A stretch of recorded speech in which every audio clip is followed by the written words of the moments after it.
Assalamualaikum warahmatullahi wabarakatuh.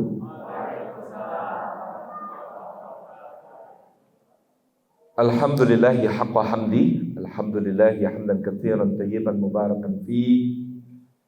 Nahmaduhu wa nasta'inuhu wa nastaghfiruhu wa nastahdihi wa natubu ilaihi wa la na'budu illa iyyahu wa natawakkalu alaihi.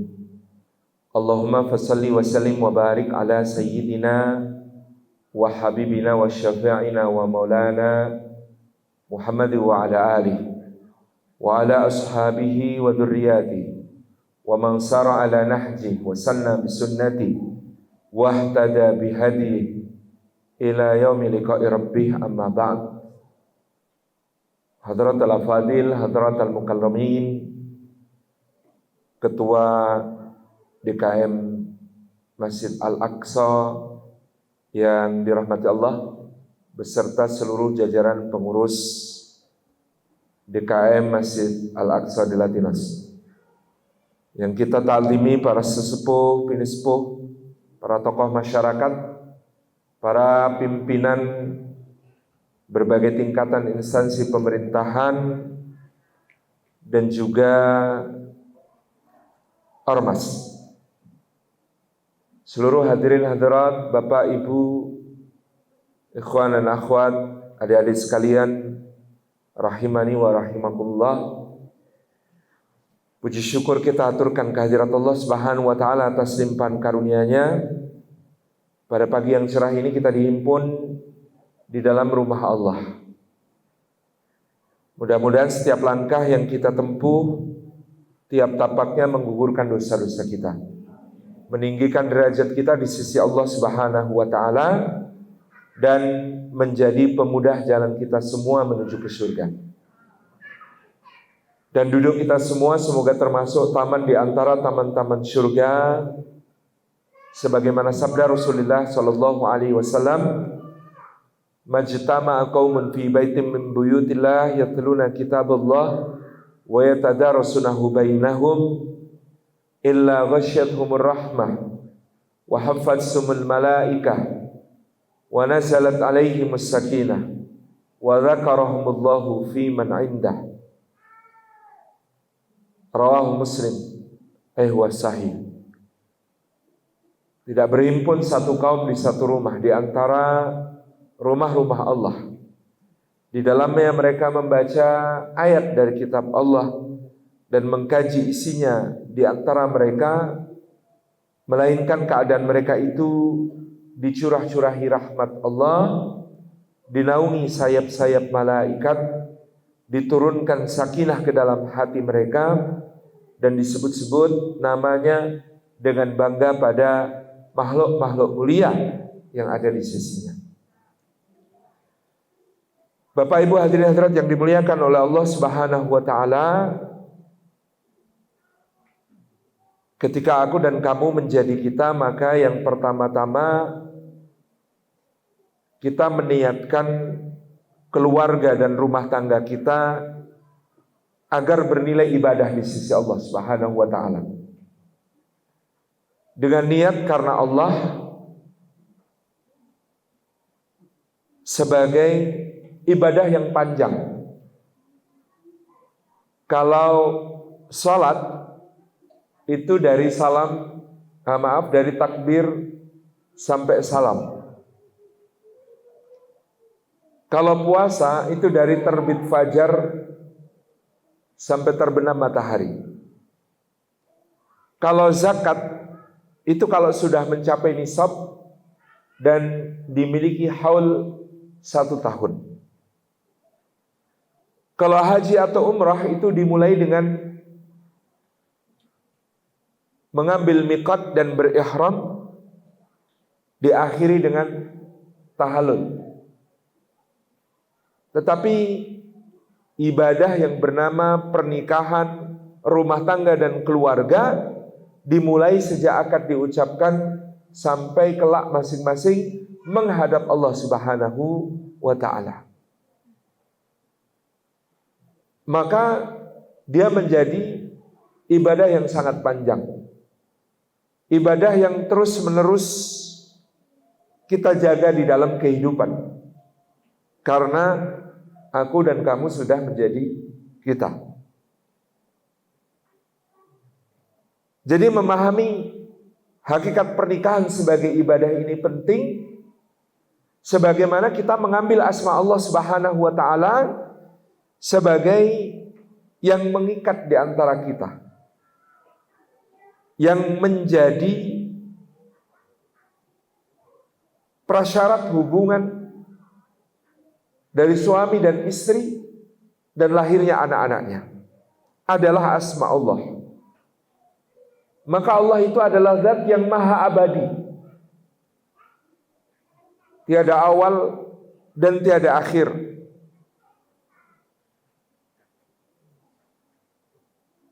Sehingga asumsi penting yang harus kita jaga dalam kehidupan rumah tangga ketika aku dan kamu menjadi kita adalah hubungan kita ini dinisbatkan kepada Allah yang maha abadi, maka kita mengharapkan pula hubungan itu abadi.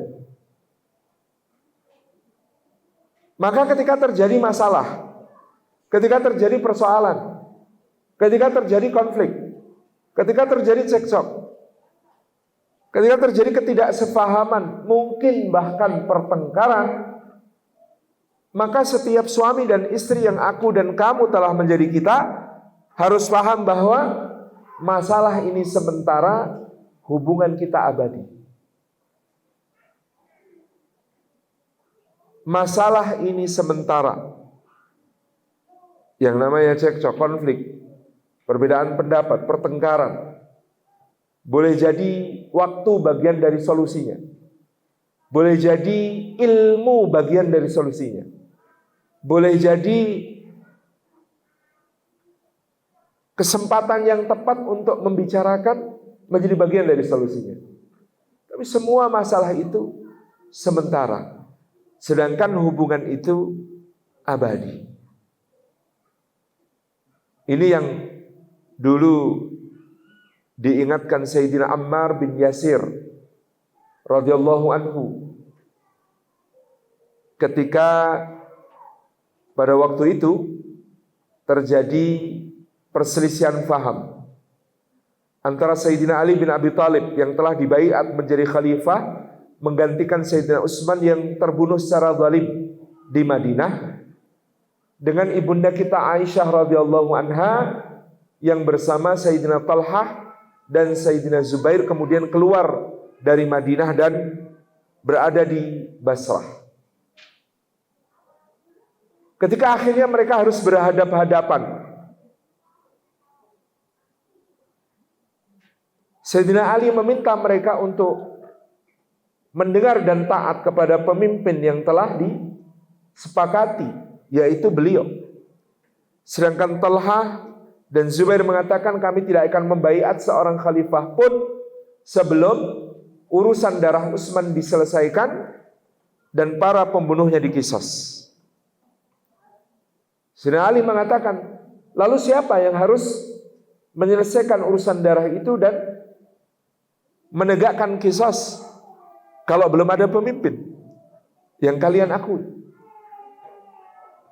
Nah, maka persoalan ini pada awalnya sulit untuk diselesaikan sehingga terjadi apa yang disebut sebagai waqatul Jamal atau insiden perang berunta di antara kota Kufah dan Basrah pada saat itu.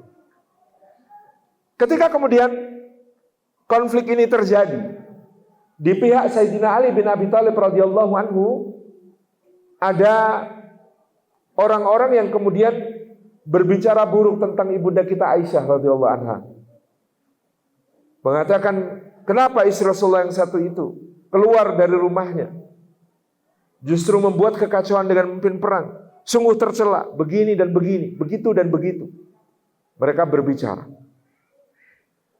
Maka Ammar bin Yasir radhiyallahu anhu yang adalah sahabat setia Sayyidina Ali bin Abi Thalib menghardik mereka dengan mengatakan, diam kalian semua. Demi Allah aku bersaksi, Aisyah adalah ibunda kita dan adalah istri Rasulullah SAW di dunia dan di surga. Hanya saja sekarang Allah sedang menguji kita, apakah kita lebih taat kepada Allah atau lebih taat kepada Aisyah. Jadi kata Sayyidina Ammar bin Yasir, Aisyah itu istri Rasulullah dunia dan di surga. Hubungannya abadi. Konflik ini sementara. Masalah di antara kita dengan beliau ini sementara. Kesalahpahaman ini sebentar. Jadi ketika aku dan kamu menjadi kita, maka kita menyadari hubungan kita abadi, masalah kita sementara.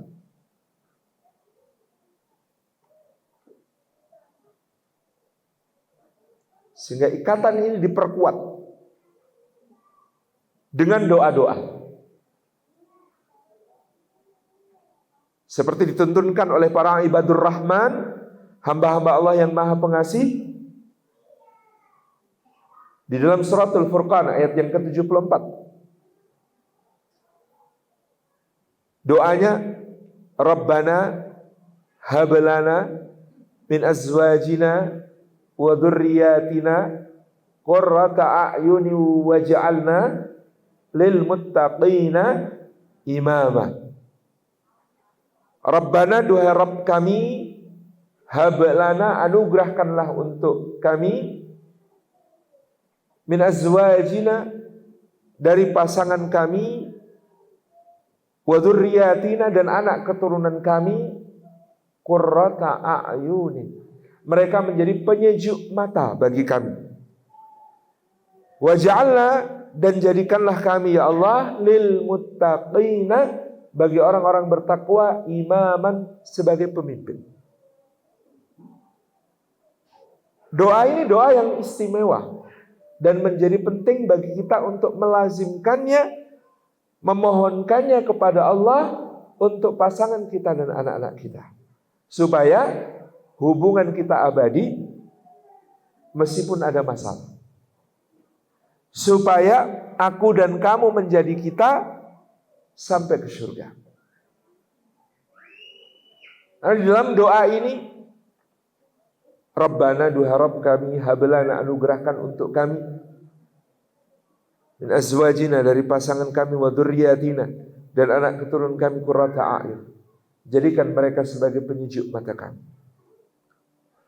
Ini doa yang sangat santun, doa yang sangat sopan, doa yang sangat mesra kepada Allah Subhanahu wa ta'ala.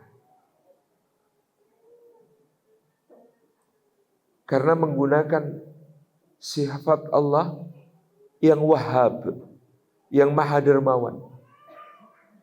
Jadi kita mengatakan Rabbana hablana, ya Allah, anugerahkanlah untuk kami dari kedermawanan-Mu.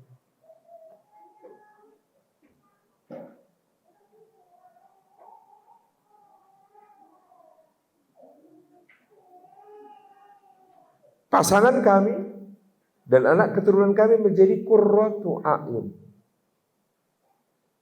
penyejuk mata. Para ulama mengatakan kalau sudah menyejukkan mata, itu juga menyejukkan hati terlebih dahulu. Karena mata adalah jendelanya hati. Dan qurratu a'yun itu ditafsiri, kenapa sejuk? Karena hatinya beriman, karena anggota badannya beramal saleh, beribadah, berketaatan, karena dalam perilakunya berakhlak mulia. Jadi ketika kita mengatakan qurratu a'yun, itu semua dapat.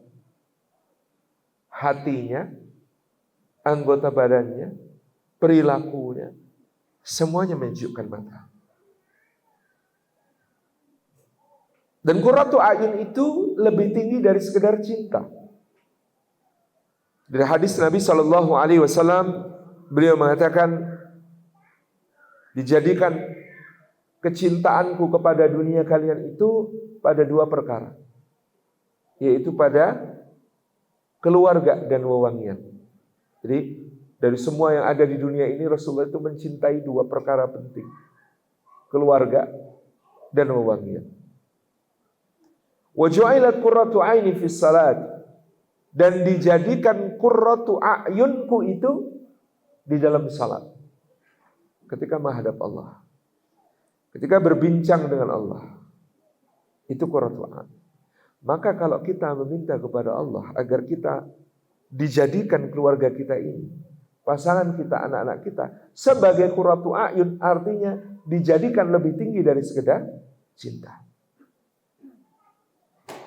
Maka ketika aku dan kamu menjadi kita, bapak-bapak banyak berdoa, Rabbana hablana min azwajina wa dzurriyyatina qurrata a'yun. Mudah-mudahan dengan demikian kita bisa memandang istri kita bukan hanya wujud dunianya, tetapi penampakannya kelak di surga. Karena dengan doa ini dia menjadi qurratu a'yun. Bayang-bayang surgawinya muncul, turun kepada kita. Ini ibu-ibu Pak, yang seperti ini nanti kalau masuk surga 70.000 kali lipat lebih cantik daripada bidadari yang paling cantik. Nanti Pak kalau di surga.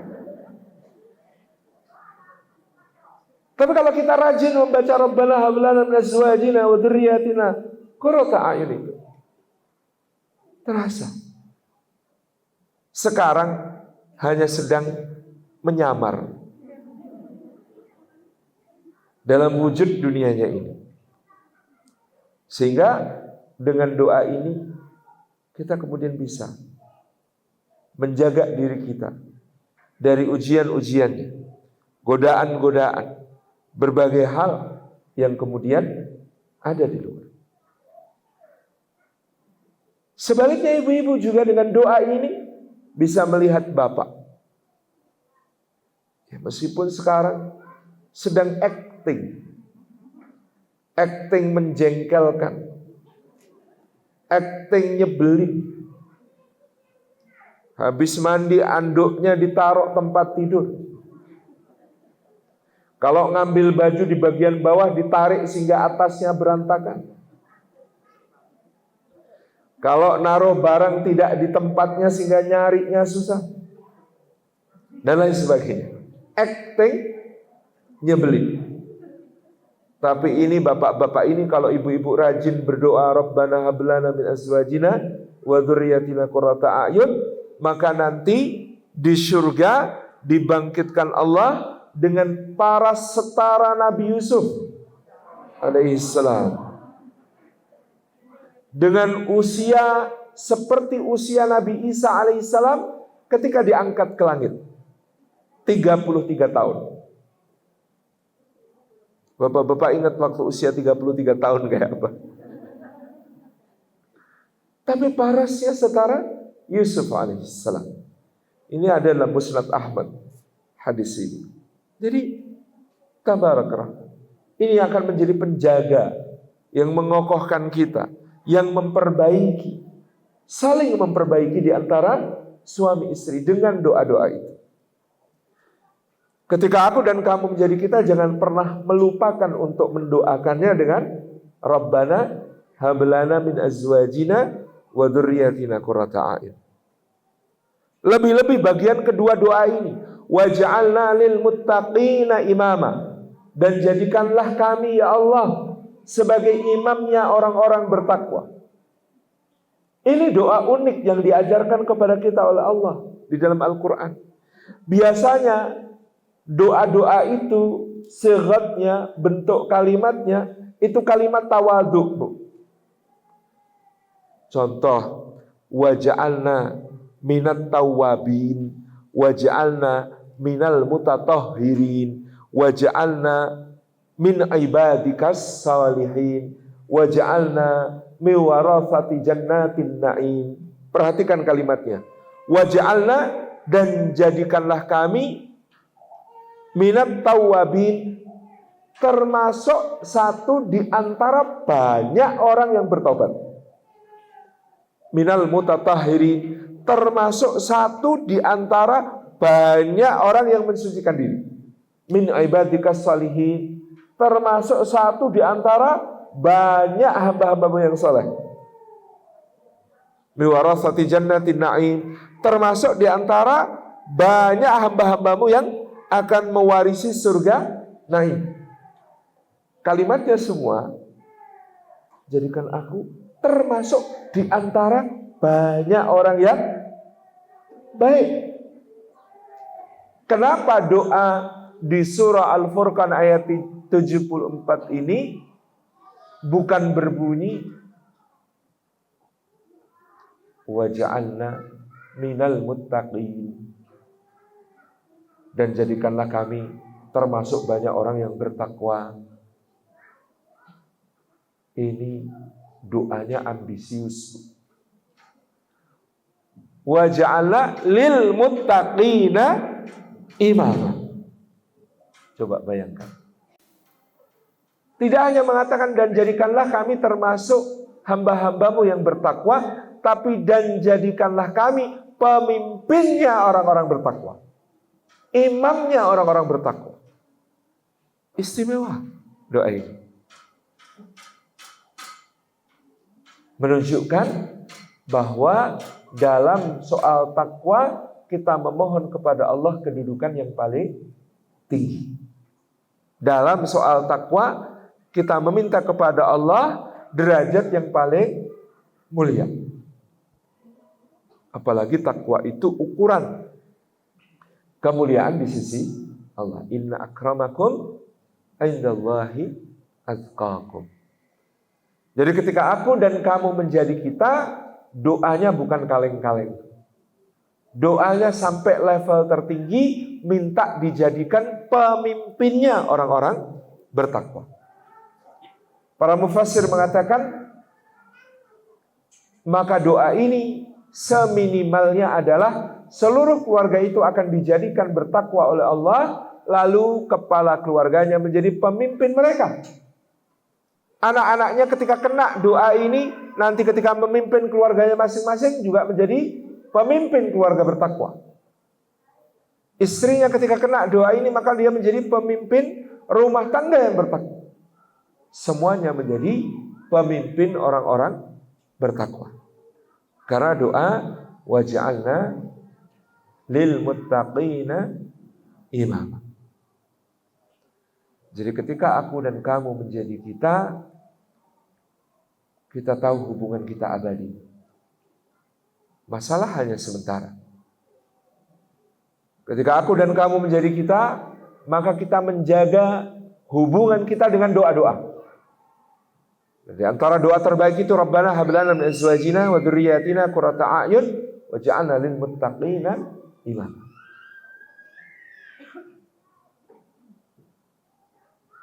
Sehingga ketika aku dan kamu menjadi kita saling mendoakan, sambung sinambung satu sama lain, karena kita semua hendak berhimpun dalam surga. Ketika aku dan kamu menjadi kita, relationship goalnya, tujuan hubungan kita adalah udkhulul jannah antum wa azwajukum tuhbarun. Masuklah kalian ke dalam surga, kamu dan istrimu digembirakan oleh Allah. Jadi masuk surganya bersama suami dan istri.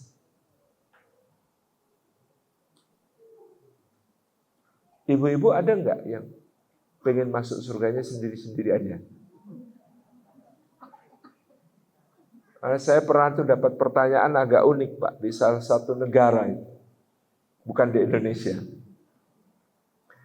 Ini ada pasangan suami istri datang acara, terus mereka tanya, Ustaz, mohon maaf, alhamdulillah kami suami istri kompak, insya Allah harmonis. Cuma kami punya cita-cita sendiri-sendiri.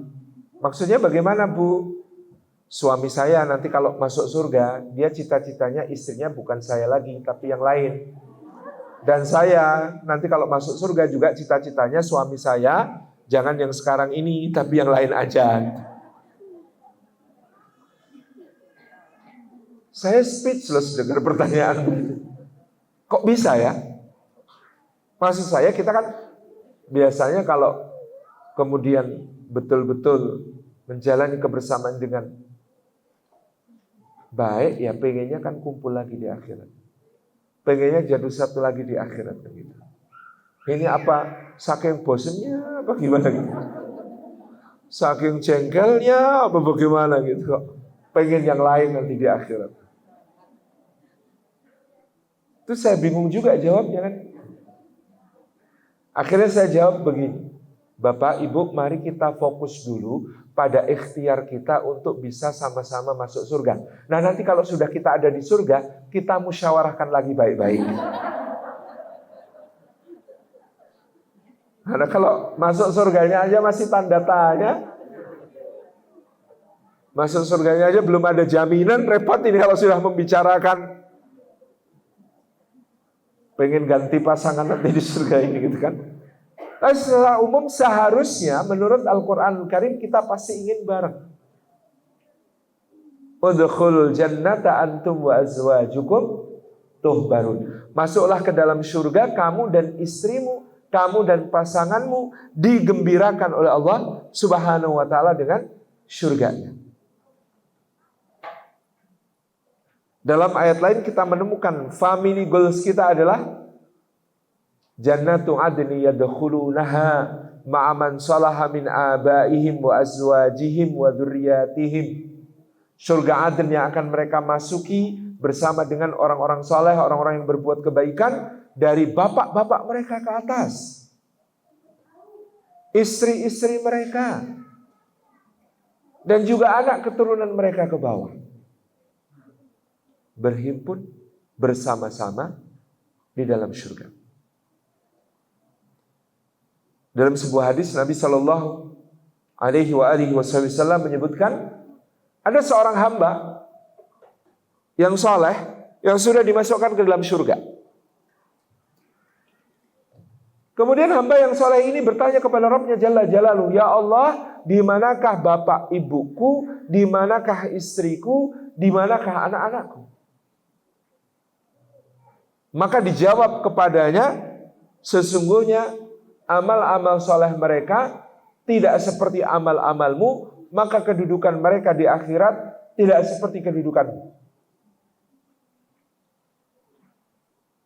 Lalu bapak ini mengatakan, orang soleh ini mengatakan, ya Rabbi, sesungguhnya engkau maha tahu, dulu di dunia ketika aku beramal soleh, maka amal-amalku itu tidak kuniatkan hanya untuk diriku pribadi, tetapi juga aku niatkan untuk bapak ibuku, aku niatkan untuk istriku, aku niatkan untuk anak keturunanku. Maka Rabb kita Jalla Jalaluhu yang maha pemurah berfirman, himpunkanlah bapak ibunya dan juga istrinya dan juga anak-anaknya dengan dia di surga yang sama. Jadi ketika aku dan kamu menjadi kita, lalu kita bertumbuh bersama-sama berusaha menjadi orang saleh, maka kita satu sama lain bisa memberi syafaat untuk berhimpun kembali di dalam surga. Sebagai sebuah big family, bahkan kemudian Allah Subhanahu wa taala mengatakan, walladzina amanu wa taba'athum dzurriyyatuhum biiman alhaqna bihim dzurriyyatahum. Dan orang-orang yang beriman dan anak keturunan mereka mengikuti mereka dalam keimanannya. Alhaqna bihim dzurriyyatahum, akan kami himpunkan, kumpulkan, jadikan satu mereka beserta seluruh garis keturunannya ke atas maupun ke bawah di surga yang sama. Jadi ketika aku dan kamu menjadi kita, maka kita bercita-cita untuk bersama-sama ke surga. Suami memandang istrinya sebagai mitra sekaligus jalan surganya. Istri memandang suami sebagai mitra sekaligus jalan surganya. Orang tua memandang anak-anak sebagai mitra sekaligus jalan surga. Anak-anak memandang orang tua juga sebagai mitra sekaligus jalan surga. Ketika aku dan kamu menjadi kita, maka cita-citanya untuk berhimpun di surga. Karena bahkan amanah untuk keluarga itu lebih besar daripada sekedar masuk surga sama-sama. Firman Allah Subhanahu wa taala, ketika aku dan kamu menjadi kita ini, maka dia berfirman, ya ayyuhalladzina amanu qu anfusakum wa ahlikum nara wa quduhan nas wal hijarah 'alaiha malaikatun ghiladun syidad la ya'sunallaha ma amarahum wa yaf'aluna ma yu'marun. Allah Subhanahu wa taala mengatakan, wahai orang-orang yang beriman, jagalah dirimu dan jagalah keluargamu dari api neraka yang bahan bakarnya manusia dan batu, yang padanya ada malaikat yang keras dan bengis, yang tidak pernah mendurhakai Allah Subhanahu wa taala dalam apa yang diperintahkan, yang senantiasa melaksanakan apapun yang dititahkan. Perhatikan bagian awal ayat. Jagalah dirimu dan keluargamu dari api neraka. Kenapa ayatnya bukan ya ayyuhalladzina amanu adkhilu anfusakum wa ahlikum jannah. Wahai orang-orang yang beriman, masukkanlah dirimu dan keluargamu ke dalam surga. Kenapa tidak begitu? Kenapa qu anfusakum wa ahlikum nara? Jagalah dirimu dan keluargamu dari api neraka. Pernah memikirkan itu? Karena qu anfusakum wa ahlikum nara itu lebih berat daripada adkhilu anfusakum wa ahlikum jannah. Jaga dari api neraka itu lebih berat daripada masukkan ke dalam surga. Kenapa? Karena skenario masuk surga itu bisa 3.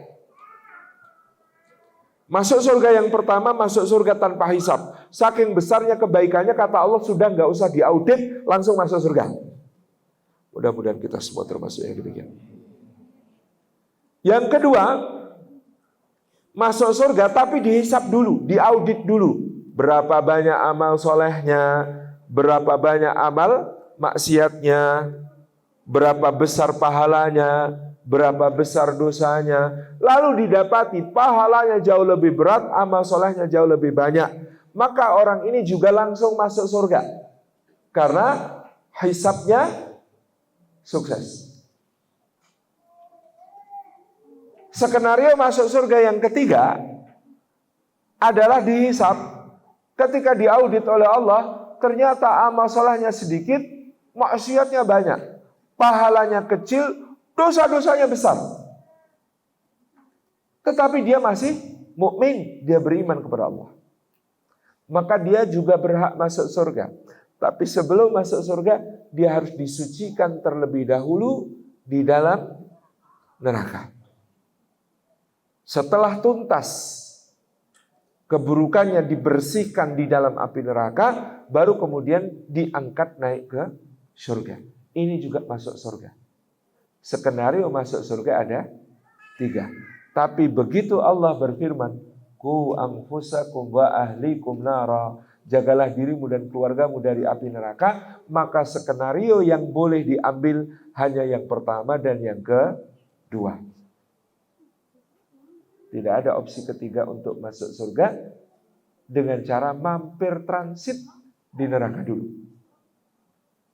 Jadi ketika Allah mengatakan qu anfusakum wa ahlikum nara, jagalah dirimu dan keluargamu dari api neraka, itu maksudnya masukkanlah dirimu dan keluargamu ke dalam surga dengan cara tanpa hisab, atau kalau dihisab harus kamu pastikan amal solehnya lebih banyak, pahalanya lebih besar. Betul ya penjelasan saya? Betul. Jadi ternyata menjaga dari api neraka itu lebih berat daripada memasukkan ke dalam surga. Ketika aku dan kamu menjadi kita, levelnya bukan hanya masuk surga bareng-bareng, tapi terjaga dari api neraka semuanya. Itu amanah Allah. Makanya banyak doa-doa kita itu diakhiri bukan dengan wadakhilnal jannah, tapi waqina adzabannar. Jagalah kami dari api neraka. Karena kalau sudah dijaga dari api neraka itu jelas masuk surga dan tidak pakai mampir neraka. Tapi kalau kita cuma mengatakan dan masukkanlah aku dalam surga, masih ada kemungkinan transit di neraka. Na'udzubillahi mindzalik. Makanya kita lebih memperbanyak doa waqina adzabana. Rabbana atina fid dunya hasanah wa fil akhirati hasanah wa qina adzaban. Itu. Jadi ketika aku dan kamu menjadi kita, tidak cukup hanya masuk surga sama-sama, tapi semua harus diselamatkan dari api neraka.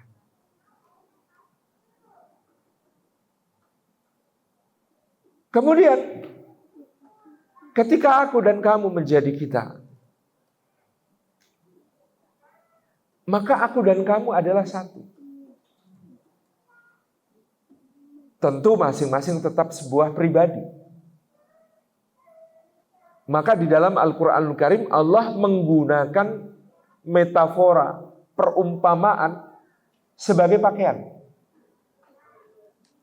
Aku dan kamu menjadi kita.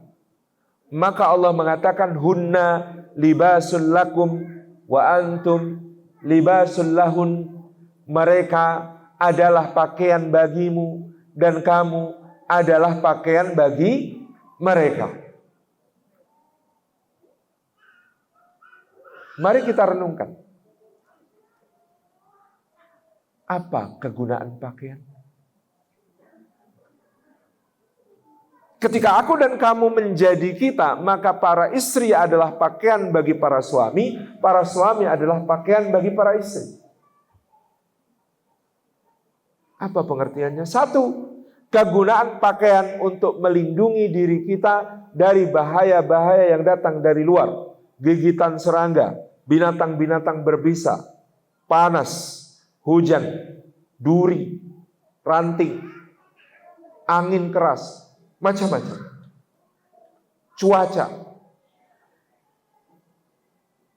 Guna pakaian adalah melindungi dari bahaya dari luar. Maka suami dan istri, ketika aku dan kamu menjadi kita, harus menjadi yang saling melindungi dan menjaga satu sama lain. Kalau sudah saling membahayakan, apalagi nyewa pembunuh bayaran untuk nembak, na'udzubillahi min dzalik, ini namanya sudah kehilangan nilai sebagai kita. Karena ketika aku dan kamu menjadi kita, kita saling menjaga, kita saling melindungi dari semua bahaya. Yang kedua, fungsinya pakaian untuk menutup aurat, menutup sesuatu yang tidak pantas dilihat oleh orang lain, menutup sesuatu yang tidak pada tempatnya terlihat oleh orang lain. Fungsi pakaian. Maka ketika Allah mengatakan mereka para istri adalah pakaian bagi kalian dan kalian para suami adalah pakaian bagi para istri, suami dan istri itu pasti saling menutupi aib. Pasti saling menjaga supaya apa yang tidak pantas diketahui orang, jangan sampai diketahui orang. Kalau itu tentang dirinya dan pasangannya, dijaga. Maka suami istri sudah kehilangan nilai aku dan kamu jadi kita di sini kalau sudah saling membuka aib. Apalagi curhat di FB, di medsos, ngomongin keburukan pasangan, dan lain sebagainya. Ini sudah melanggar value aku dan kamu menjadi kita, yaitu saling menutup aib.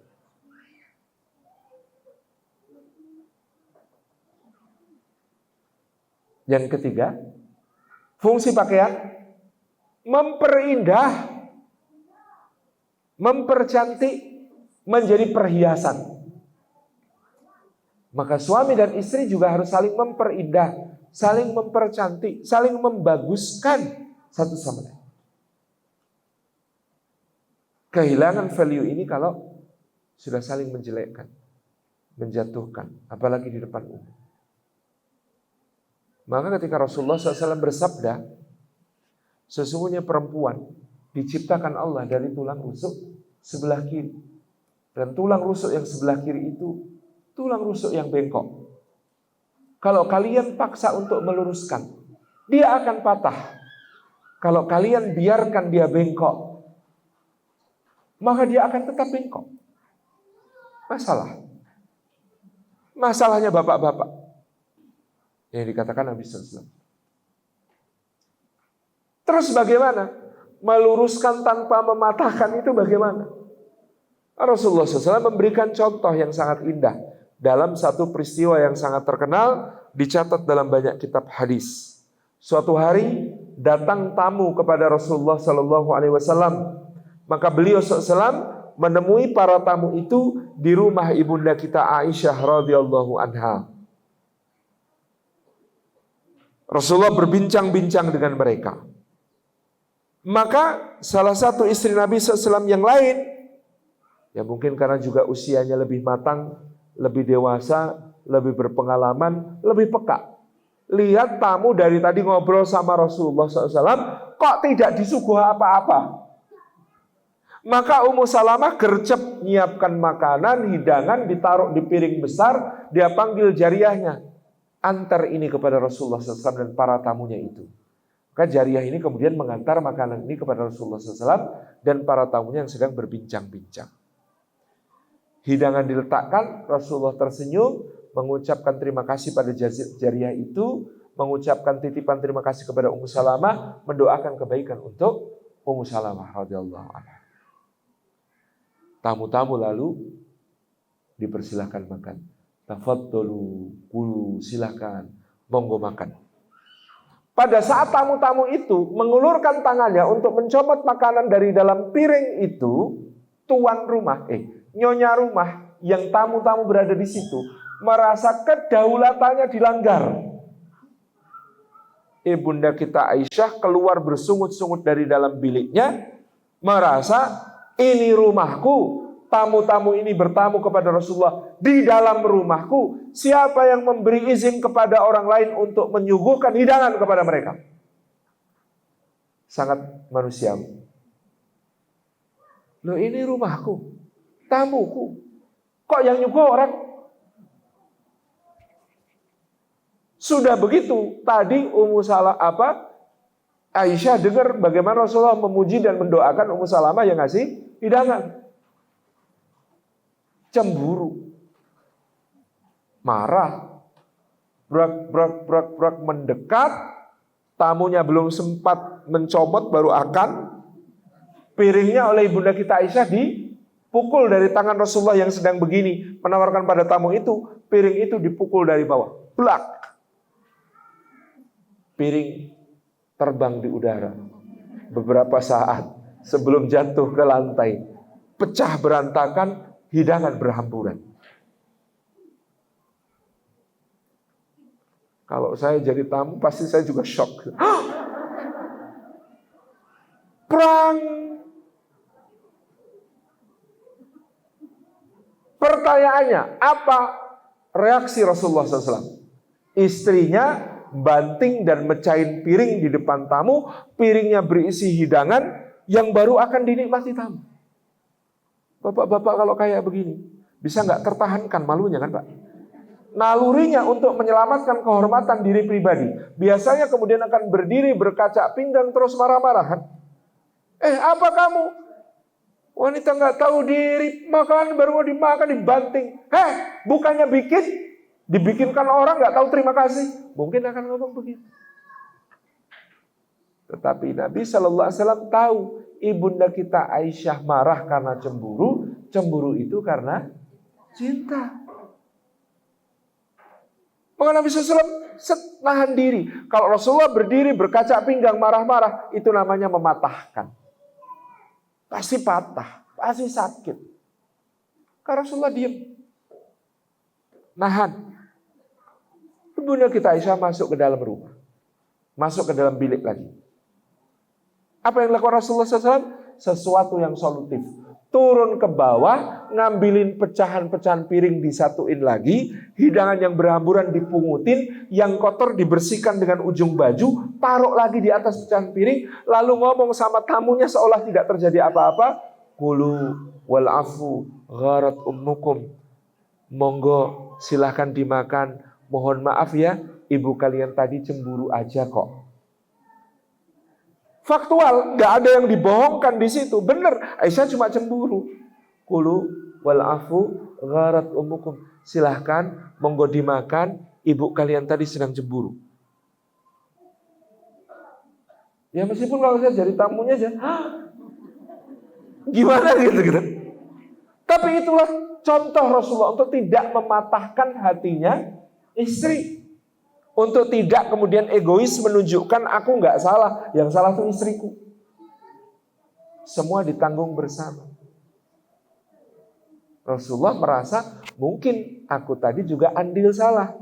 Karena doain eksplisit terima kasih kepada orang yang nyuguhkan makanan di rumah dia, melanggar kedaulatan dia.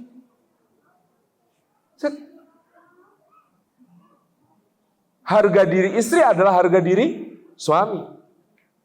Kehormatan istri adalah kehormatan suami. Bukan untuk dijatuhkan supaya kita terlihat benar dan pasangan kita terlihat salah. Untuk menunjukkan bahwa kita benar. Jangan sampai. Jadi Rasulullah, kulu wal afu gharat ummukum. Silahkan, monggo dimakan. Mohon maaf ya, ibu kalian lagi cemburu. Orang, Bu, kalau habis melakukan sesuatu yang keras dan menyakitkan kepada orang yang dicintai, itu cuma hitung mundur. 9, 8, 7, 6, 5, 4, 3, 2, 1. Nyesel. Iya enggak? Habis jewer anak berapa detik, Bu? Pasti nyesel habis itu. Iya kan? Apalagi habis mukul.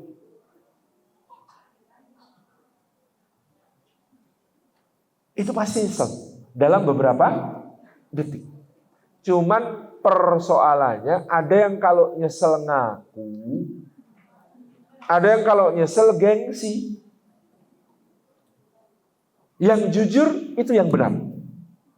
Nyesel, ngaku, minta maaf. Ibunda kita Aisyah keluar lagi dari bilik. Kalau tadi jalannya brak, sekarang jalannya pelan mendekat ke sisi Rasulullah. Bayangan kita kalimatnya terus gimana? Maaf ya. Terus gimana? Tadi Rasulullah tidak mematahkan, tapi juga Rasulullah tidak membiarkan tetap bengkok. Kalau Rasulullah pas Aisyah bilang maaf ya, terus gimana? Menjawab, nggak apa-apa sayang, udah nggak usah dipikirin, pokoknya I love you. Itu namanya membiarkan tetap bengkok. Maka Rasulullah tetap meluruskan. Apa kata Rasulullah SAW kepada ibunda kita Aisyah? Piring diganti piring, makanan diganti makanan. Siap kan gitu. Cuma ganti piringnya ibunda Ummu Salamah harus diganti piring yang baru. Makanan yang sudah dibuat tapi jatuh berhamburan karena kotor, maka juga harus diganti. Clear. Jadi anggap ini yang disuguhkan buatan kamu. Yang disuguhkan Ummu Salamah, kembalikan piringnya, kembalikan makanan. Masya Allah ya. Jadi tidak mematahkan, tapi juga tidak membiarkan tetap bengkok. Karena hunna libasul lakum wa antum libasul lahun. Karena mereka adalah pakaian bagimu, kamu adalah pakaian bagi mereka. Ini keistimewaan perlakuan Nabi Sallallahu Alaihi Wasallam pada keluarga. Maka ketika aku dan kamu menjadi kita, komunikasi itu penting, menempati bagian yang sangat penting di dalam kehidupan berumah tangga, berkeluarga, agar jangan sampai hubungan kita dirusak oleh prasangka-prasangka. Salah satu prasangka yang paling merusak dalam kehidupan rumah tangga adalah prasangka yang berbunyi, harusnya dia tuh tahu. Prasangka yang paling merusak itu diantara yang berbunyi, harusnya dia tuh tahu. Kalau aku pulang tuh bikinnya kopi, jangan teh. Tapi dari mana taunya kalau tidak ada request? Dari mana taunya kalau tidak pernah dikomunikasikan? Mungkin kebiasaan di rumahnya dulu memang kopi. Atau teh. Atau apa. Yang masing-masing punya. Maka penting untuk bicara hati-hati. Bahkan dicontohkan oleh para salafus saleh itu sejak malam pertama. Abu Sulaiman Ad-Darani meriwayatkan pada malam pertama ketika aku baru saja menikah, istriku mengajakku berbicara. Dia bertanya kepadaku, apa makanan kesukaanku, apa yang tidak aku sukai, apa warna kesukaanku, apa yang tidak aku sukai, mana baju yang paling aku favoritkan. Dia bertanya mana teman-temanku yang paling akrab denganku, yang harus dihormati semaksimal mungkin kalau datang. Mana tamu yang cukup ditemui di beranda, mana tamu yang boleh dimasukkan ke ruang tamu, mana tamu yang boleh diajak makan di ruang makan, mana tamu yang diizinkan menginap di rumah. Dia bertanya kepadaku, kalau aku marah sebaiknya apa yang dia lakukan? Apa bikinin kopi? Apa bikinin teh? Apa tinggal tidur? Apa ikut marah? Itu kan harus dijelaskan. Jadi berbicara detail tentang apa-apa yang menjadi aspirasi, yang menjadi harapan. Supaya apa? Harmoninya lebih cepat, Pak. Karena kalau tebak-tebakan kadang-kadang menumpuk-numpukkan kekecewaan. Karena tebak-tebakan. Jadi latar belakang kita yang berbeda dalam hal yang sangat sederhana saja bisa menjadi potensi konflik dalam rumah tangga. Saya dan istri saya sama-sama orang Jawa. Tapi ternyata kebiasaan dalam keluarga berbeda. Istri saya, bapaknya seorang pejabat tingkat kabupaten, ibunya ibu rumah tangga. Saya baru tahu sesudah saya menikah. Di rumah istri saya, kalau pagi ibu mertua sudah nyiapin kopi, teh, air putih, jajan pasar, di meja ada berbagai macam sarapan. Lalu ibu akan mendampingi bapak untuk menikmati semua itu. Unjukan pun, Pak, kopinya dulu apa tehnya dulu, diambilkan. Pak, sekolnya segini cukup, Pak. Opornya mau yang paha apa dada, Pak, diambilkan. Tas kerja disiapkan, sepatu disiapkan, baju disiapkan. Bahkan kadang-kadang nalikan sepatu dilakukan. Tapi juga ada timbal baliknya, itu ibunya naliin sepatu, bapaknya ngelus-ngelus kepala gitu. Keluar, masuk kendaraan, diulungkan tasnya, dicium tangannya, dada-dada, sampai tidak tampak di tikungan. Itu standar pagi hari di rumah mertua saya. Bapak ibu saya sama-sama pengajar. Yang namanya sama-sama mengajar di kampus dan di sekolah, kadang-kadang ada yang jam pertama. Ibu saya bisa ngajar jam pertama, bapak saya jam keempat misalnya. Maka di rumah saya biasa ibu bilang, Pak, ibu bidal dulu nje, kalau mau sarapan itu nasinya di rice cooker, bikin telur ceplok sendiri ya Pak. Biasa. Di rumah saya biasa. Pak, nyuwun ngapunten ternyata tehnya habis, nanti bikin kopi aja dulu ya Pak, sendiri ya Pak. Biasa. Di rumah saya itu biasa. Masing-masing mengerjakan sendiri apa yang diperlukan. Biasa. Lalu kami menikah. Kan kami masing-masing bawa standar dari rumah kami masing-masing. Saya beruntung.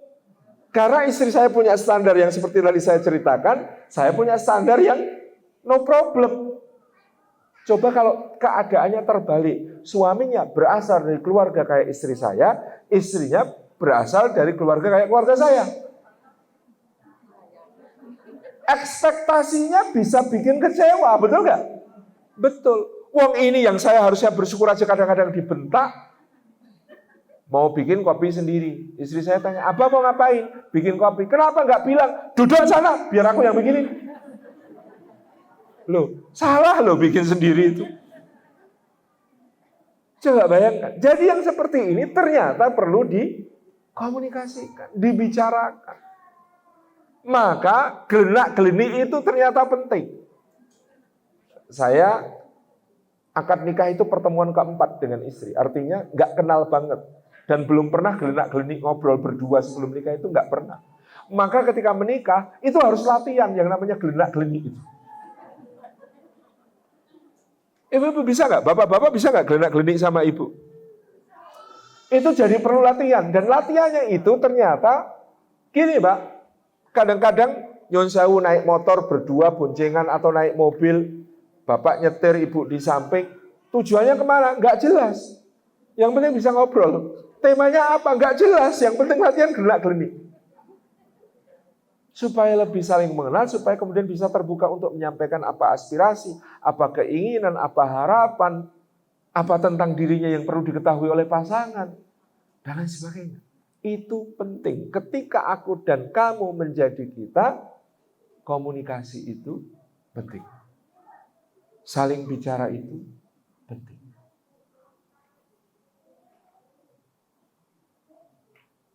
Nah ini PR kita, saling bicara. Apa aspirasinya? Sampaikan. Meskipun kadang-kadang ada nada tingginya, ada suasana naiknya, tapi sampaikan. Rasulullah SAW juga pernah bepergian yang diajak dua orang, ibunda kita Aisyah, ibunda kita Sofiyah. Pas perjalanan itu, Aisyah itu kalau sedekah itu uang, jadi gampang, simple. Sofiyah itu kecenderungannya kalau sedekah ngasihnya barang. Sehingga barang bawaannya Sofiyah banyak, barang bawaannya Aisyah sedikit. Untanya Aisyah besar dan gesit, untanya Sofiyah kecil dan lamban. Maka dalam rombongan itu, Sofiyah ketinggalan terus. Sampai di satu perhentian, Rasulullah deketin Aisyah terus ngomong, Aisyah, kan untanya Aisyah gesit cepet, tapi barang bawaannya dikit. Untanya Sofiyah tuh lambat, barang bawaannya banyak. Gimana kalau habis ini tukeran unta? Tahu sendiri Aisyah. Dia yang ketinggalan, kenapa jadi aku yang harus jadi korban? Iya kan? Perasaan itu kan wajar, manusiawi. Dia yang salah pilih unta, kenapa aku jadi yang harus ngalah? Maka di saat itu ibunda kita Aisyah pernah sampai menyampaikan satu kalimat yang bikin kaget para ahli hadis. Karena kalimatnya itu mengagetkan. Cuma nanti ada penjelasannya.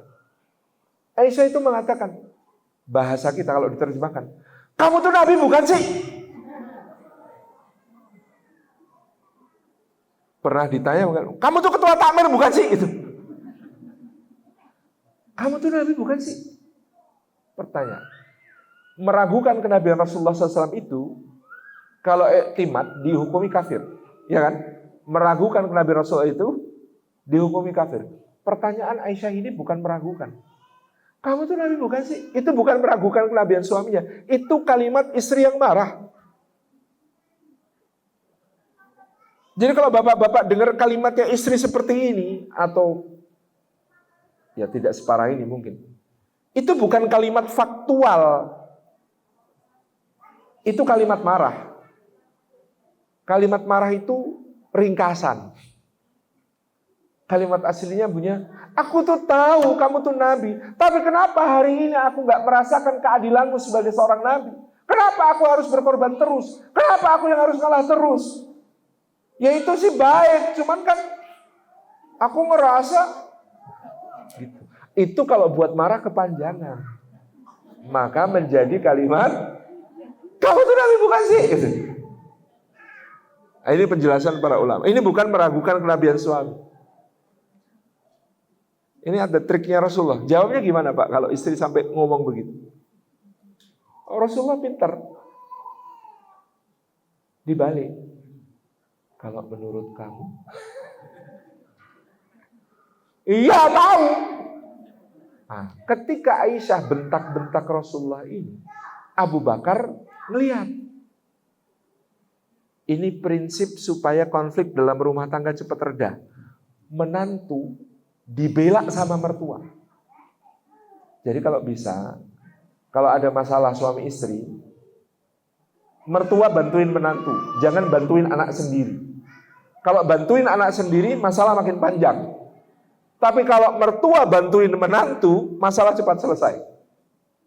Maka Abu Bakar dengan muka marah dan merah mendekat dan kemudian menarik kerah baju Aisyah. Kamu ngomong apa sama suami kamu? Berani apa kamu sama suami kamu? Ini kekasih Allah suami kamu itu. Kalau Allahnya nggak terima, Allahnya nggak ridho, kamu bentak-bentak kekasihnya seperti itu, habis, hancur keluarga kita tahu. Abu Bakar negur Aisyah. Aisyah itu kalau sama bapaknya takut banget. Langsung bilang. Takut banget karena dibentak oleh Abu Bakar. Nah, kalau bapak bentak anak, pasangannya belain dong. Itu rumus lagi. Rasulullah segera mendekat, menyuruh Abu Bakar mundur. Mundur ya Abu Bakar, mundur. Celaka dia ya Rasulullah. Membentak-bentak engkau, lancang kepada Allah dan Rasulnya.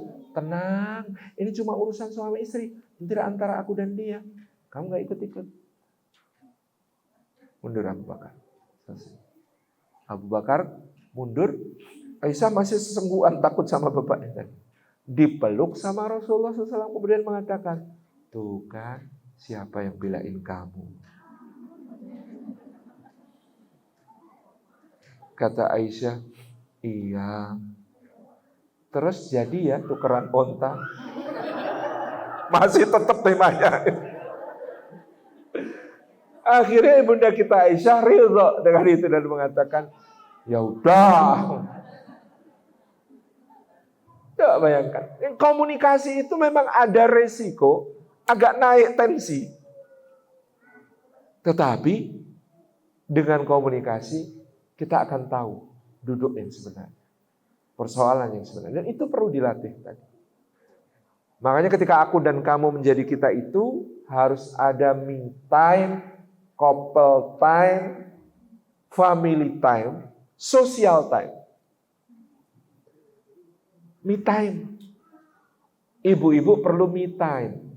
Bilang aja sama suami, bah, mau me time. Ngapain? Ke salon. Memang penting. Waktu untuk diri. Wah, apalagi me time-nya. Kadang-kadang itu Masya Allah bikin haru kalau itu. Bah, mau me time. Ngapain? Tilawah 3 juz. Siap. Me time-nya tilawah 3 juz, tolong pegang anak-anak, keren banget itu. Nah, kalau bapak-bapak nggak usah dikasih tahu me time terus ya Pak ya. Mancing lah, manah lah, motoran lah gitu ya, nyepeda gitu ya. Nah, itu sudah me time. Memang penting, bapak-bapak juga harus dikasih memang me time itu. Karena laki-laki itu penting untuk memiliki rujulah, kejantanan Pak. Nalurinya lelaki itu jantan, pemimpin di rumah. Jadi memang dia harus punya hobi yang sebaiknya hobi rujulah. Zaman dulu hobi itu berburu.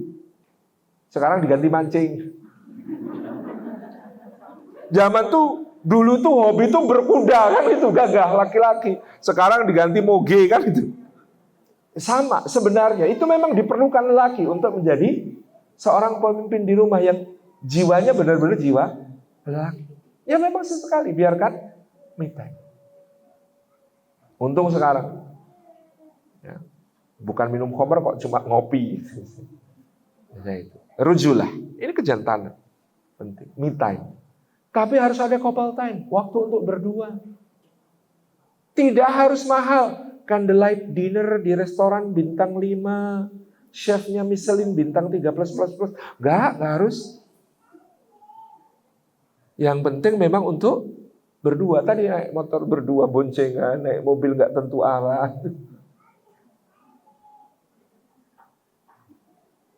Atau jajan apa Bu?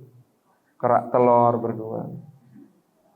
Tapi berdua, memang berdua. Anak-anak titipin mertua dulu. Atau di playgroup. Ada couple time. Ada family time. Ketika aku dan kamu jadi kita, ada waktu untuk bersama keluarga memang. Bareng-bareng. Dan itu juga gak harus mahal. Ada yang pikiran, wah harus ke Disneyland, Universal Studios. Enggak harus gitu. Saya pernah sekeluarga itu sudah nyerencanain, kita mau piknik, oke. Ke hutan pinus, oke. Gitu ya, di Jogja akan ada hutan pinus Mangunan dekat. Bawa tikar, bawa tenda, bawa keranjang isi makanan-makanan macam-macam udah dimasukin ke mobil. Siap berangkat, hujan turun deras. Ya nggak jadi, tapi kita nggak kurang cara untuk tetap menikmati waktu bersama itu. Ruang tengah, kursi-kursi pinggirin, tenda dipasang di tengah bersama tikernya, lampu semua dimatikan, korden semua ditutup, lilin dinyalakan, setel laptop suara burung berkicau. Udah anak-anak udah seneng keluar masuk tenda makan. Alhamdulillah tidak dituduh babi ngepet sama tetangga ya, jagain lilin. Tapi itu menjadi family time. Ada social time. Ibu-ibu datang ke pengajian seperti ini, atau arisan, atau baksos bareng-bareng sosialita yang lain. Gitu. Memang perlu. Bapak-bapak juga begitu. Ada kegiatan bareng, ya, mungkin dengan kesamaan hobi. Yang penting hal-hal yang ma'ruf, yang baik, itu memang perlu untuk dipenuhi. Ketika aku dan kamu menjadi kita. Jam berapa? Oh, sudah jam segini. Kita cukupkan dulu. Tentu lebih lengkapnya ada di buku Ketika Aku dan Kamu Menjadi Kita. Sekarang ada di JCC, di Islamic Book Fair. Boleh bawa keluarga ke sana sebagai family time. Lihat-lihat bukunya judulnya Ketika Aku dan Kamu Menjadi Kita. Jazakumullah khairan, saya kembalikan kepada MC. Assalamualaikum warahmatullahi wabarakatuh.